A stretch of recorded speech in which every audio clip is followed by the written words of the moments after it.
Welcome back, everyone, to the CSI Intel Brief, Providing the Facts to Act, a podcast exploring how investigation, intelligence, and human-centered engagement help organizations bring clarity to complex situations. Today is episode 2, Upstream by Design, Integrating Investigative, Engagement, and Technology in Child Welfare. In our last episode, we explored Family Connect and how early structured family identification changes outcomes at the case level. Today, we're zooming out because this isn't just about a program, it's about system architecture. Child welfare systems often treat investigation, engagement, and data as separate functions. But when those components operate in silos, leaders make high-impact decisions without full family visibility.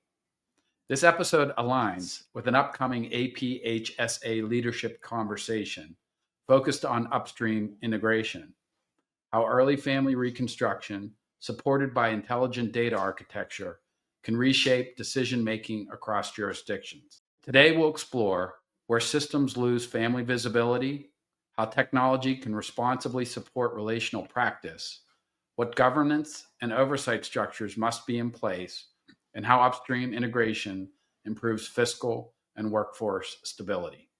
So joining me today are Ann Schlegel with CSI Corporate Security and Investigations and Travis Larson with Smart Systems Technologies, who work directly in the Child Welfare and Family Services divisions of CSI. Welcome to you both. Welcome back, Ann. Thank you. And I know people may remember you from episode 1, but for folks that are tuning in for this episode, can you provide a little bit of your background and let people know who you are? Sure. My name is Ann Schlegel. I've been involved in child welfare, my goodness, since I graduated college.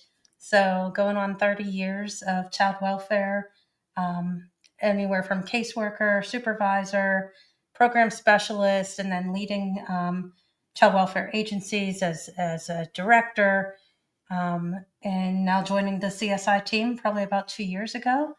And the goal of me joining the team was really to broaden my impact on child welfare and be able to create and implement and provide guidance to child welfare agencies and to CSI on the needs of child welfare agencies. As we've said before, you've seen it all. Yep. Yes. That's great. And Travis, welcome. Thank you, Pete. Could you give us a little bit of your background? Sure. Similarly, I've been involved in the public benefits sector for state health and human services, but on the technology side for my entire career. Been delivering, been building, coding, maintaining, and then working for agencies as they deliver systems like child support enforcement or Medicaid eligibility or integrated eligibility for aid to needy families, food stamp programs across the board, multiple states.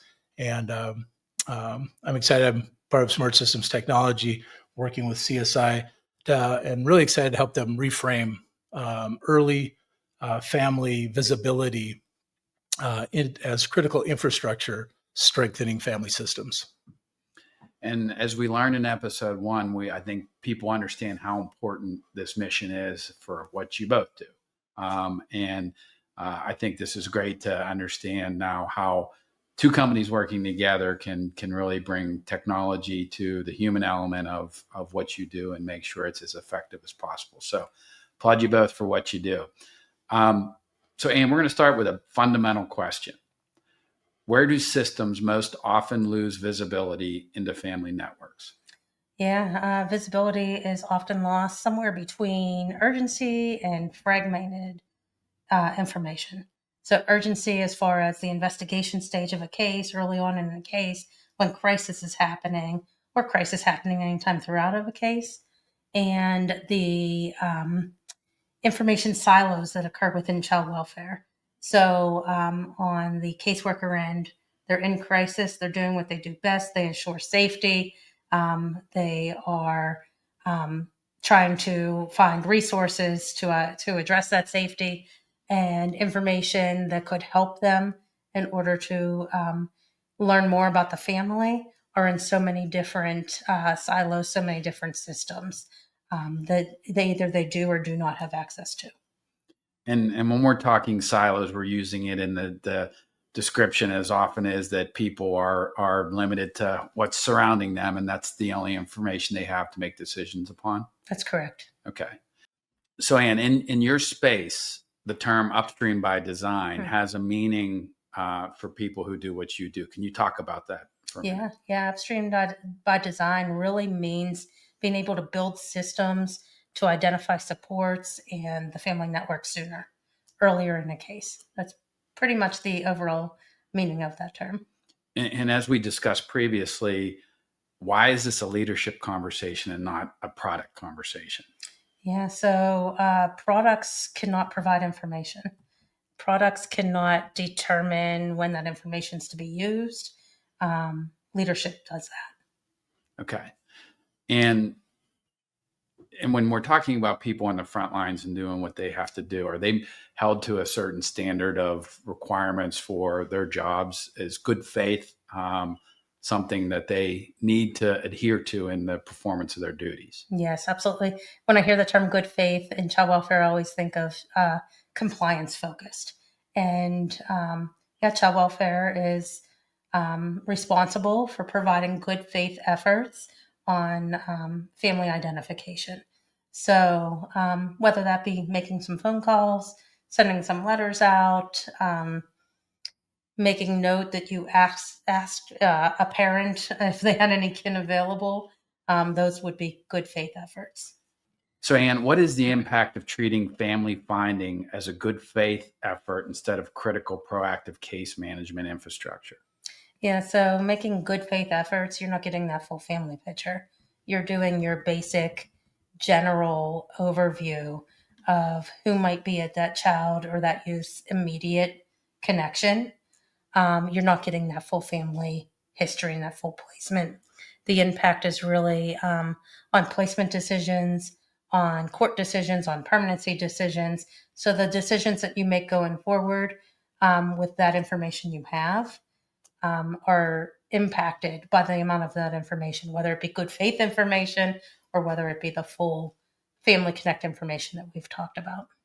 And is it fair to say that most agencies, given the constraints that they're operating under, are operating in a reactive environment rather than a proactive or preventative environment? And if that's the case, there was a shift into more human-centered tech approaches, what would this do to the overall child welfare industry, if you will, in the next 5 to 10 years? Oh my, I think that would have a tremendous impact. More children would be placed with kin.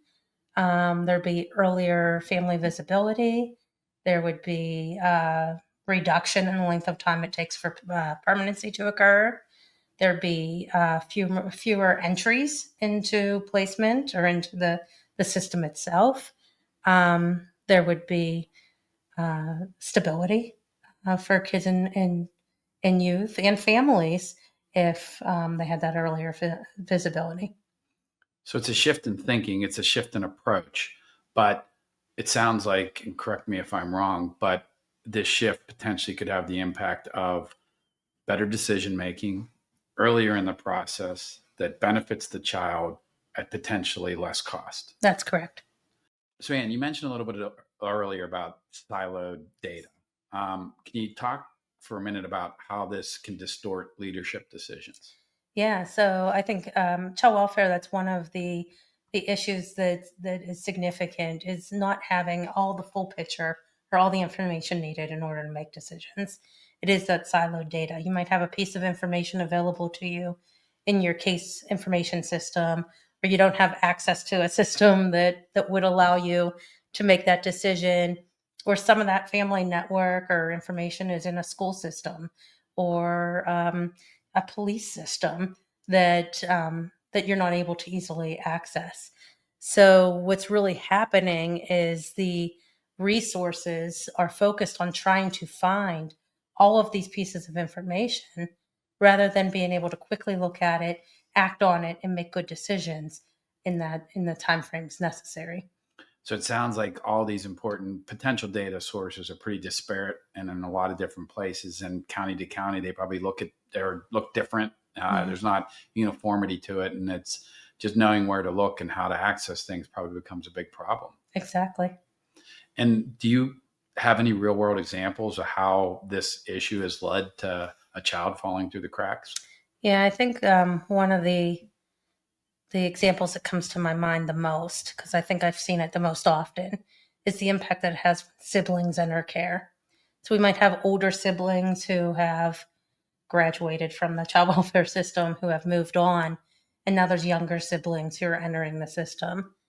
The disconnect between siblings themselves, child welfare might not even, those cases on the older siblings have been closed. Right. So they might not even have access to that information anymore, to know who those siblings are if they weren't identified early, to know maybe who those siblings maybe were connected with or placed with. That would absolutely expand that family network for the younger siblings coming into care. It is that disconnect in systems that really makes a disconnect in families, and siblings is the ones that I see it the most often in. Yeah, and I would imagine that's got to be heart wrenching if, in hindsight, a caseworker realizes there's this information that's out there that they could have acted upon or would have acted upon and just didn't have it. It reminds me of a case that we had recently with a youth who was getting ready to leave the system. He was aging out of the system, and the county agency had asked us to find supports for him so he can have some supports as he ages out. And in our work, we found that he had siblings that he didn't even know he had. Right. And these were siblings that, the county agency wasn't aware of as well because they weren't listed in their immediate case management system. So through this work and being able to have access to that information quickly, we were able to reconnect this youth with siblings he did not know he had. It's incredible. Yeah. A lot of the challenge facing child welfare and the caseworkers is this heavy burden of work. You heard a number of tasks that they have to do, and that they are skilled in doing. But then there's all this other work that doesn't fall into that skill set, and so we approach systems design from a human-centered perspective. What's the business workflows? What are the human workflows? And what do they need to make those decisions? We want the caseworkers to be enabled to focus on that where they're applying their expertise, their creativity, their understanding of the child's needs. Child-centered decision making,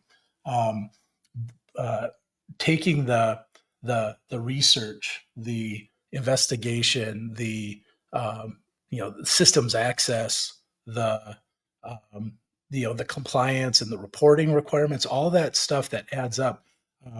We all see it in our own lives that we're faced with all this additional work to work with technology, and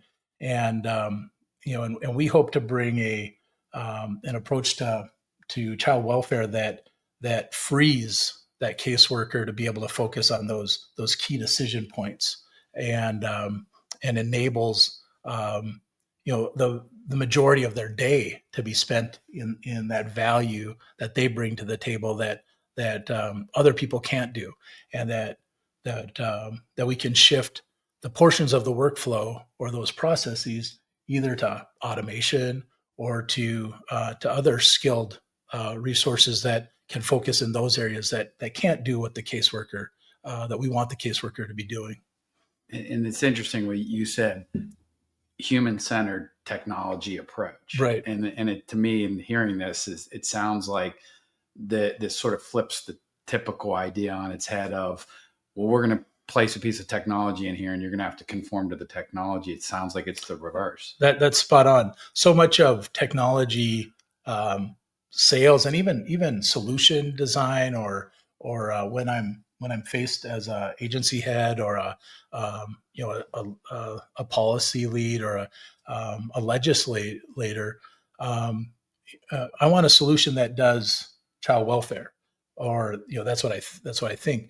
But but when that happens, you end up with a system that the team of people have to bend around, because it's got stakeholders at the federal level, at the state level, at the county level, at law enforcement, and those are all good requirements. The taxpayers are paying for these things, but it's not necessarily supportive of the outcome, and it drives all this extra tasking that distracts or pulls away from the caseworker being able to focus in those key valued decision points along the case life cycle of actually finding the resources for the child that most suit the child's needs, and that point to the stability and the outcomes that we want for that child, which is reconnection with the family and education and health and safety. Yeah, and I imagine what Ann described as this siloed effect can be amplify the problem of improper technology or technology not being properly used, et cetera, because you lose sight of the objective. Right. And then not only on top of that, you spend all your time filing your TP reports to miss out on what am I trying to do? Right. And those are requirements. I mean, Yeah. We need to do that. We need accountability. We need to build that in, but we want the technology to be doing, or the system to support, not demanding and not that overburden on the caseworker of having to spend their time doing that administrative type work that supports the reporting, that supports the accountability of what's going on. But if it can come alongside instead of increasing the demand away from actual case management. So how do you propose implementing technologies that gets around the siloing issues? So that's where our systems design approach, I think, shines. The process abstraction layer is what enables us to bring that systems design approach to bear, look at the actual human workflows. What's the work that's getting done? What has to be done?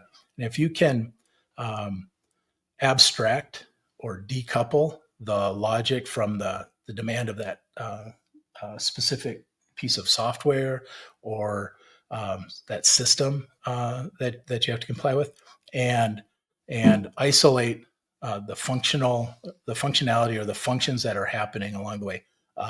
I need the research to be done for the kin to be identified.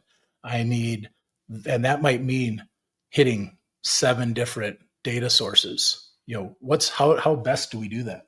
Can we automate some of that? Can we have researchers that do that and then feed into the caseworker or the engagement liaison that and then processing, reaching out to those individuals, who's best able to do that, appointment setting, scheduling, qualifying that person from are they really who we think they are? Do they have an interest? If we have 70 kin identified, who's interested, who's available, or who's got who's overwhelmed already with the situation that they're in, so that the engagement liaison or the caseworker can start conversations with the people that are willing and able. Changing the balance of effectiveness of, instead of making 20 calls today, I'm making 3, and I'm meeting with people that have availability and resources and willingness to intervene in the life of this child. And I have to imagine that the more this is implemented, because it sort of flips the narrative on its head, where it's technology supporting humans instead of humans supporting technology. That's the promise, right? I mean, Yeah. that's always the promise. And, and so at this process abstraction layer, Mm-hmm. then the caseworker does their work. They engage with the identified kin.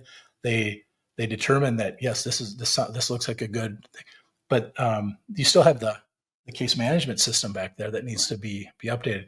can that be automatically updated? And the interface that they're dealing with, just focusing on capturing the interview contents or what have you, and then automatically pulling it back in or moving it down, generating the reports, for the different stakeholders, taking that off their plate, but really encapsulating the steps along the way in such a way that frees that you can provide the best solution for that task, Right. at that granularity, versus the system. Maintain the system or keep the system. Have these agents or these individuals, but take it off the plate of the caseworker.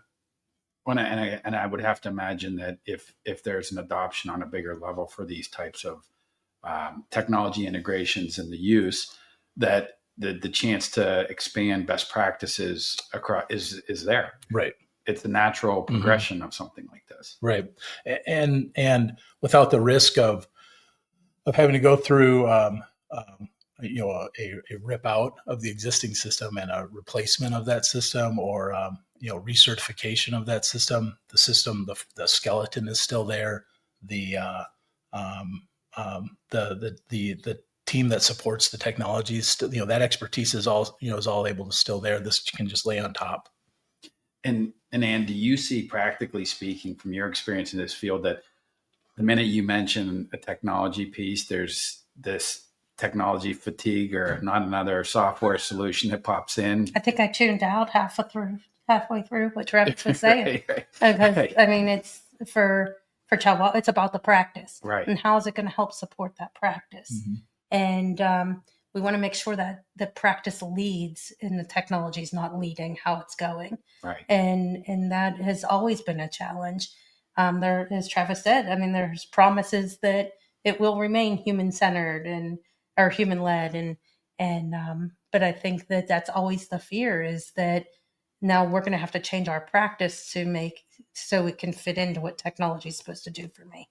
But it sounds like the philosophy here is, look, we're going to make more resources available to you on a Correct. dashboard, or however you want to describe it, that when you need X, you know where to go. If you need Y, you know where to go.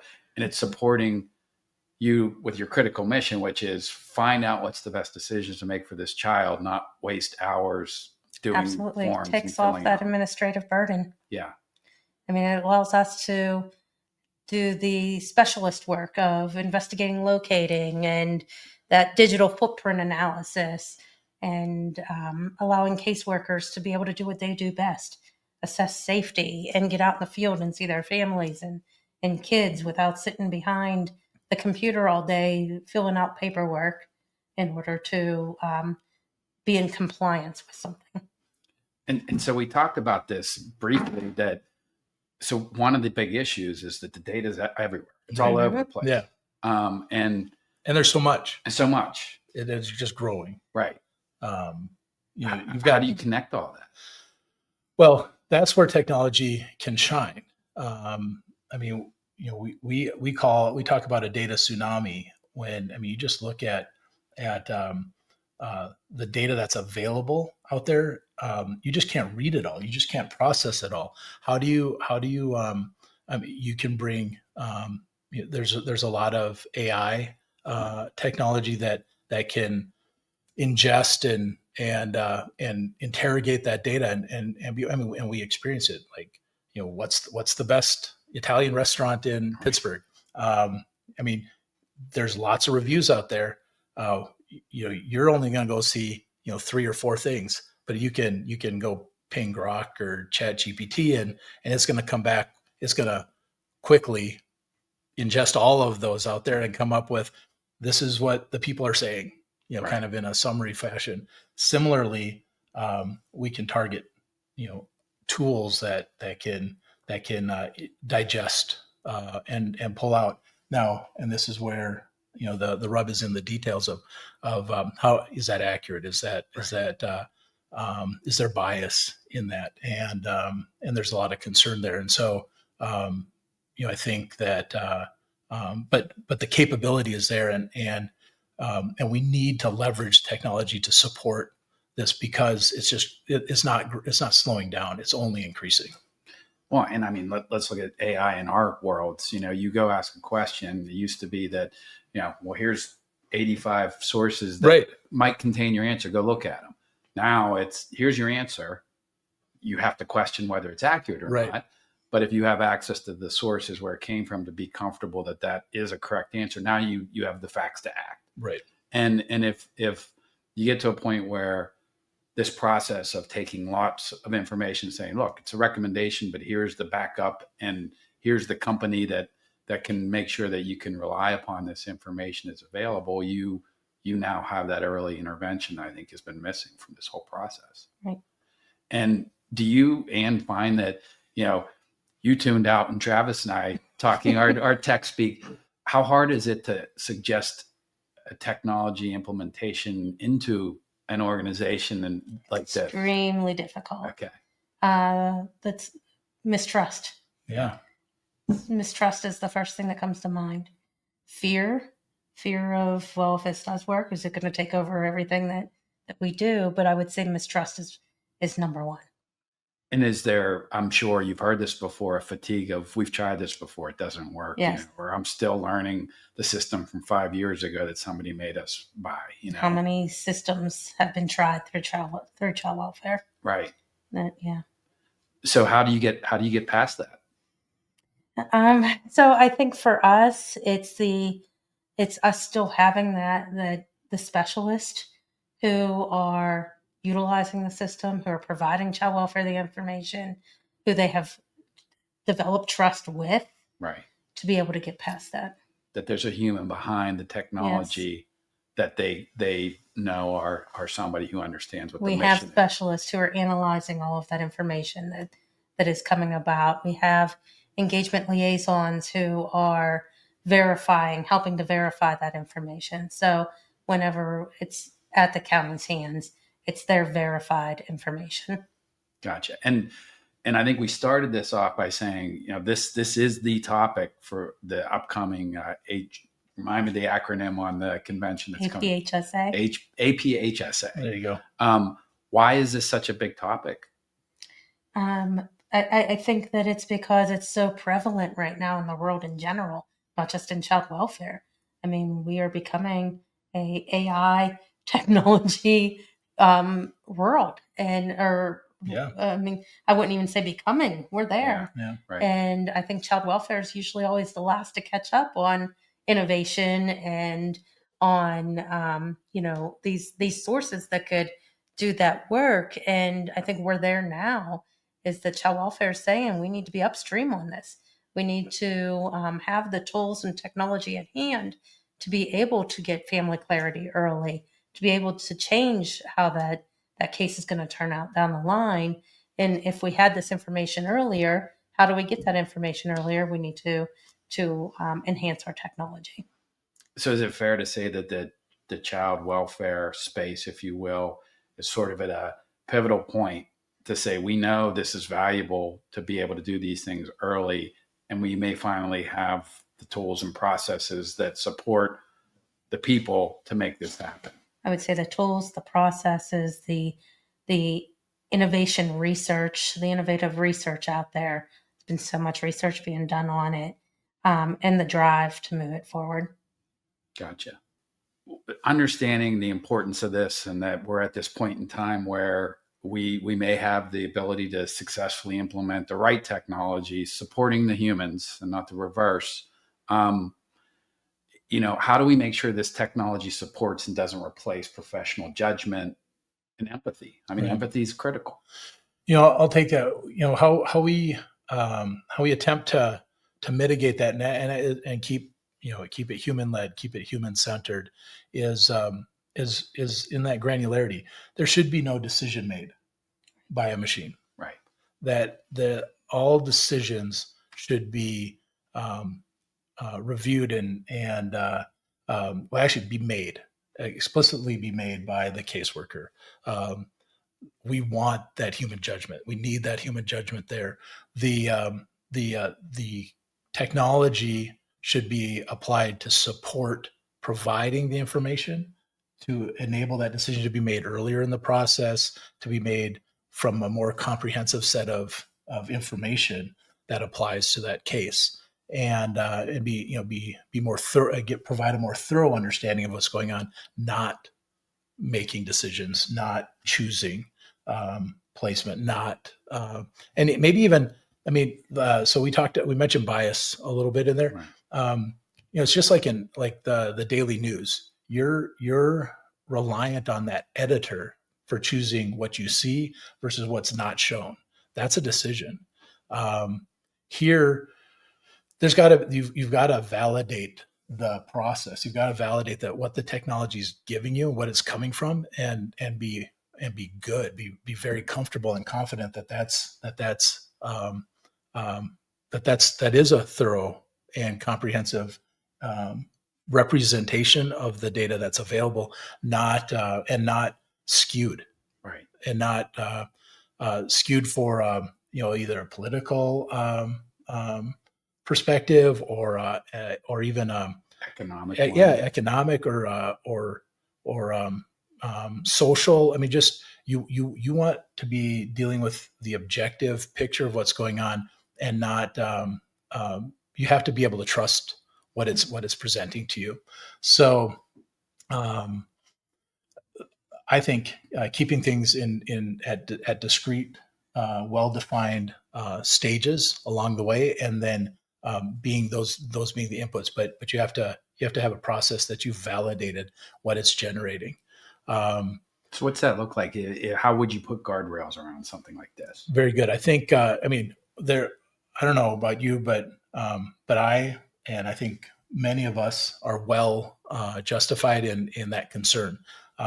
You've got the White House blueprint on AI Bill of Rights. You've got the executive order on safe, secure, and transparent AI. You have NIST industry standards for transparent AI. I think it's a black box. It can be a black box, and I think we even have some state. You've got state. Some states have enacted laws demanding transparency or mandating transparent accountability of what's going on. How is it getting to where it's going? Right. And so, as a vendor, you need to be willing to open the doors to show how it's getting there, what the inputs are, how it's processing it, and what it's what it's producing. There's a concept of drift even. So you do it once, that's not enough. You need to have ongoing maintenance and auditing and accountability to show that it's still producing, it's still doing it accurately. Yeah. And so you have to build that into the infrastructure of the project, so that that over time it doesn't drift in a direction that you're not aware of. Right. Because it could very easily be something that you don't notice, and because you don't know what's not getting shown. Well, and Ann talked about this a lot, that right now, and again, it goes back to the silo issue. People are making decisions with no information. Right. So, even if you take those two comparatively speaking, which is the lesser of two evils? I tend to think, they're both bad. Right. And but one you have the chance of making better. Exactly. And so, do no harm. So I think the onus is on the new technology coming in, that it needs to have appropriate guardrails, oversight, AI review boards, from at the state level or at the county level, whatever the jurisdiction is, ought to have control and oversight, and be able to hold the agencies accountable for its decisions that it's making. And so it needs to be comfortable and confident that what it's basing those decisions on are trustworthy and ethical. And so, and as a vendor community, we need to support the establishment of those guardrails and the willingness to be transparent, to know what's going on, and to be accountable for what we're delivering. So, review boards, mandated transparency, mandated and compliant reporting and ongoing auditing, training of use.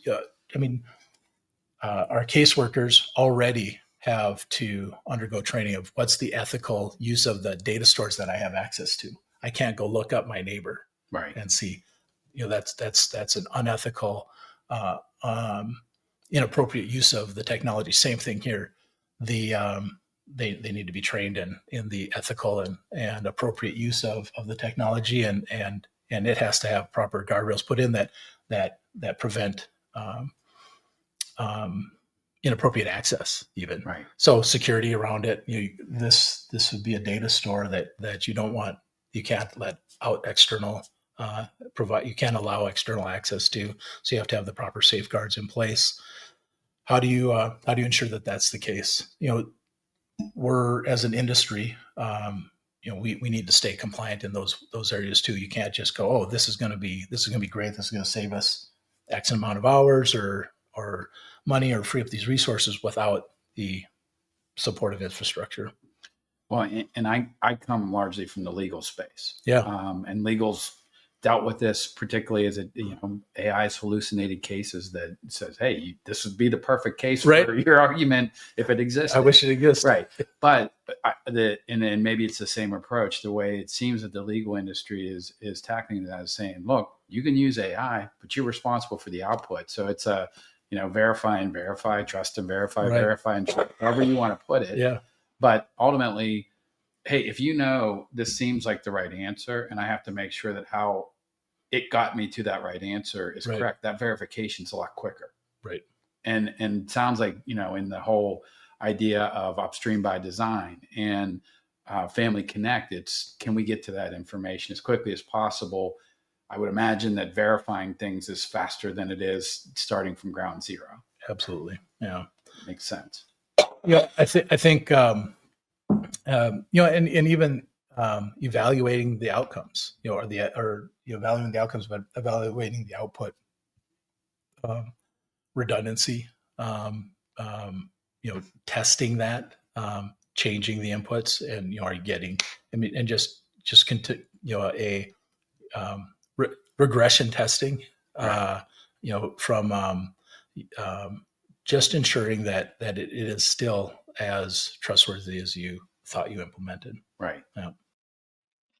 Diverse stakeholders, including the communities that represent the served community, need to participate in that oversight. Okay. Cultural issues can have. If we're ignorant of things, then because we're not part of that culture or whatever, we need to build in safeguards that can bring those concerns back in and understand what you're seeing. Exactly. Yeah. Yep. Okay. So everything we've discussed, it seems to make sense that any agency that had its opportunity to look at these types of things would certainly take a look at it. But how do these overwhelmed agencies who are spending their entire day just dealing with their caseloads right now and don't have an extra minute in the day, look to pilot these things? And how do they approach their leadership? Like what's even the process for assessing readiness for something like this? That's a great question. The state agencies are often handicapped by their procurement process, which is a process that is put in place to ensure fair competition, that they're getting the best solution for the money, that they're not just handing it to a preferred vendor, and but in so doing, they add burden to the agency to come up with the RFP, the request for proposal, and to manage it. But they have to get funding for that, and so it's a long cycle, and it's a large effort. It's a major lift for the agency. So starting small, there are, going back to that, discrete task identification and definition, picking lower level, however critical tasks that that you can test this out, that may be able to be a proof of concept and to establish trust and to build a process framework or a way of doing it in bite-sized pieces that don't put the whole operation at risk or don't require as much. Don't change everything overnight. Don't change everything overnight. And could we carve off this task, apply automation to it, validate it, and immediately have an impact on the caseworker's workload? I mean, they're drowning in work. Right. The caseloads are rising. The demand of what they have to do is rising, and so there can be an immediate impact there, and so minimize the risk by and then you'll grow the expertise internally and within the procurement cycle and within the legislative awareness of how, and then you can prove the outcomes or validate that this is a good path to be going down without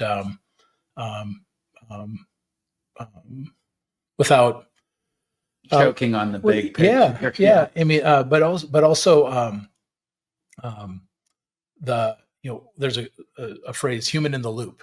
And I talked about earlier of never letting the system make decisions, choosing things where it's just taking work off their plate that they wouldn't normally have, that now they don't have to do. And so you can prove that, and you can then go to the next one, and you can go to the next one. But and then monetarily the risk is lower. And you're not replacing the system, the underlying system in this approach. You're augmenting, or you're building the integrations into the system so that the context in which you're doing the work doesn't change. The rest of it is still able to be there. And I guess this goes to the idea of assessing readiness is, pick something that we all know is redundant and painful and time consuming and maybe not mission critical on day one, but it's something we can test. Yep. And often it's below the thresholds where you have to do a full RFP or go through the major procurement cycle that you don't have to wait until the next legislative cycle for funding potential. You can be under those thresholds and have and now you can say, hey, we followed this process, this worked, this had the desired income or outcomes, and then we can carve off another piece incrementally. And I imagine big picture, in an ideal world, all these things are implemented properly. This is probably an economic savings for these departments. Massive savings. I think that. I just lost my train of thought. I had something that was like spot on. Well, while you're thinking of that, I wanted to just kind of back up a little bit. And before even the RFP process, like I would recommend leaders do a complete kind of assessment of where they're at. Where are their bottlenecks currently? Where's their data currently living? Where's the family clarity breaking down at? Where are caseworkers overloaded at? And have all those pieces available and compare that onto how the system, the technology, the work that we're doing would solve some of those issues. Right. So when you asked about where a leader should start, like really taking a good look at their current system and understanding where all those bottlenecks and caseworker crises and where the work's not getting done at and where the data is currently living or not living, I think is the best way to start. Well, and it's true for every organization. You always have high value people doing low value tasks, and where can you clean that up? Right. That's a great way to put it. Yeah. And in organizations, I'm sure in child welfare systems where you have less people, bigger caseloads, more being piled on upon you, like you're talking about, that just becomes an inevitable problem you're gonna have to deal with. Do you have any ideas of, big picture, if this ultimately goes where it could, what this could mean savings wise for a department? Yeah, I think I'm going to defer to you, Ann. Oh, okay. I mean, obviously technology, you can, the goal would be to reduce the amount of licensing fees and the amount of technical overhead, and those are the promises. But I think more importantly is the human cost, Yeah. the Kids staying at home, not going into high-end placements, congregate care placements, um, earlier decisions being made where cases aren't open, and then you have the whole system cost, if cases staying open for an extended period of time. I think that the reduced length of stays, the stability of kids, the amount of administrative time to staff, overtime cost, yeah. and we could keep going of Yeah. the financial impact. So it seems like a lot of this is in probably the downstream, even not clearly visible expenses that, you know, um, by doing the process better, by making decisions earlier, it's like, look, you're keeping kids out of the system longer than they need to be, and placing them with people who are better for them, that keeps them out of a foster environment. Yeah, and what's the value of that? I mean, Right. that's priceless, and I mean, it actually has their dollars associated with, if a child ends up in the juvenile justice system. I mean, not to mention the congregate Yeah. care and all the state systems that have to then go be marshaled to support that child. If the intervention can happen earlier and the stability can be applied earlier, all of those downstream impacts are reduced greatly. Right. And that I think is where the value is in considering strengthening the family system. Yeah. Earlier.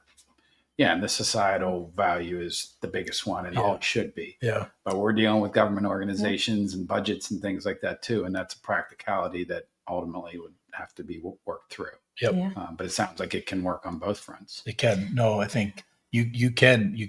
How much does it cost for congregate care for a year? Right.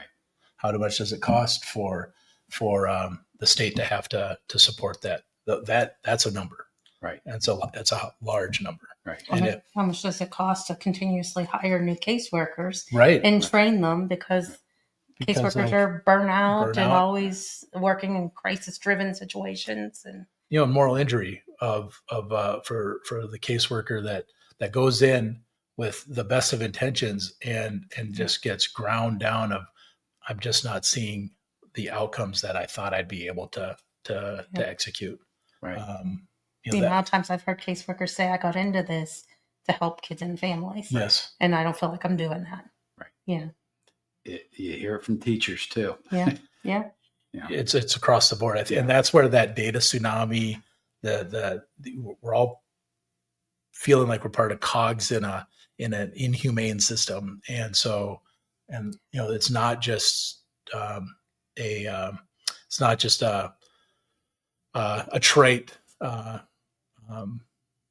an empty saying of human centered. Right. I mean, that's the mission. Well, it's humans trying to make decisions for vulnerable humans. Like, if you don't make it human centered, you're missing the whole point. That's great. Yeah. Yeah. Yep. So given the valuable impact that we all see that these changes could have in child welfare, and that somebody listening to this podcast or enmeshing themselves in these issues and sees the value of this, what advice would you both give? And Ann, we'll start with you, about how does somebody take this back to their agencies to say, I think this is something we need to take a look at? Yeah, I think somewhat of what I said earlier about taking a look at where your agency's at. Find out where your bottlenecks are, where your data is currently stored, what's overwhelming your caseworkers the most, where's your family clarity breaking down, where are your permanency efforts being delayed. Having a very clear picture of where you're at in your agency, it would be a great starting point on what you need to move forward. And I would riff on that with as you identify those constraint, those places where things are, those bottlenecks, then considering what discrete tasks can be identified as being, can we take this off of their plate? Can we automate this chunk?